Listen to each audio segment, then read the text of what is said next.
C'est Frédéric Shaw pour Road to Cinema.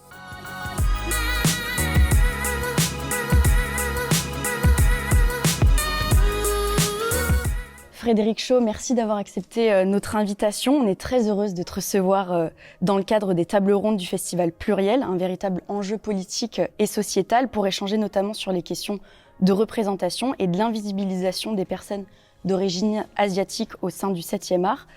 En quoi cette libération de la parole est-elle importante ? Déjà pour ma communauté, en fait, la communauté asiatique, dans sa représentation, une continuité, en fait. Il y a eu le même propos, les mêmes débats, en fait, par rapport à la communauté, on va dire maghrébine, d'Afrique aussi. Donc maintenant, comme la communauté asiatique est de plus en plus implantée, en fait, dans le schéma français, il était inévitable, en fait, de parler, en fait, de sa représentation dans la France, en France, pardon. Dans les années 70, comme des centaines de milliers de Français d'origine asiatique, tes parents s'installent en France pour tenter de fuir avec courage un terrible génocide. Et c'est avec pudeur qu'ils t'élèvent, sans réellement te raconter leur histoire, ton histoire. Et tu as même déclaré dans de nombreuses interviews ne pas avoir su pendant longtemps placer le Cambodge sur une carte.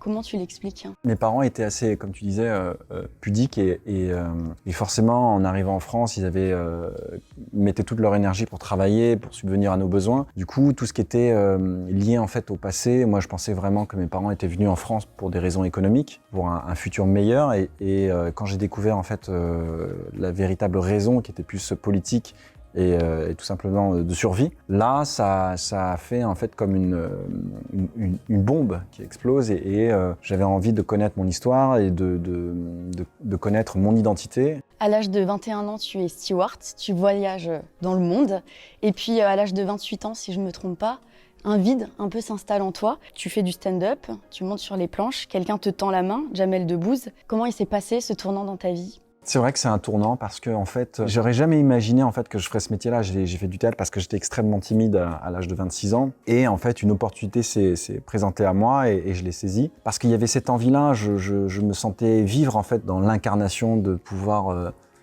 jouer des personnages. C'était une façon pour moi d'oublier en fait ma vie, de m'oublier moi dans mes problématiques, dans mon quotidien. Donc je me suis raccroché à ça. Ça a marché de fil en aiguille, de plus en plus et aujourd'hui je me retrouve là.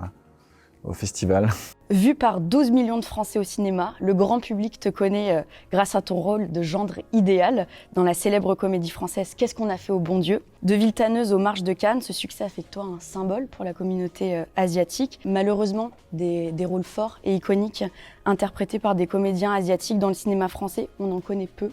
Comment tu l'expliques ? Je l'explique parce qu'en fait, c'est juste une question de temps. Il faut rappeler un truc, c'est que la communauté asiatique en grande majorité est arrivée dans les années 70, donc c'est une migration récente. Donc il y a maximum 2 générations, voire 3 qui sont implantées en France. Donc forcément, on va dire la première génération est une génération sacrifiée, celle de mes parents qui sont arrivés et qui n'ont pas accès en fait à la culture, à l'envie de s'émanciper.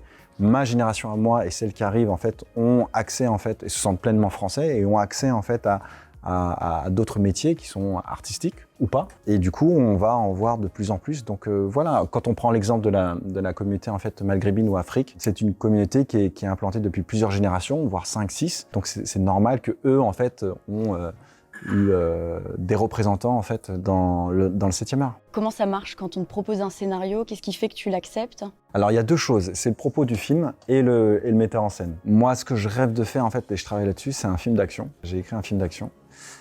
Voilà, vous êtes les premiers à le savoir ça. Ah, ouais. On adore les exclusivités. Ouais.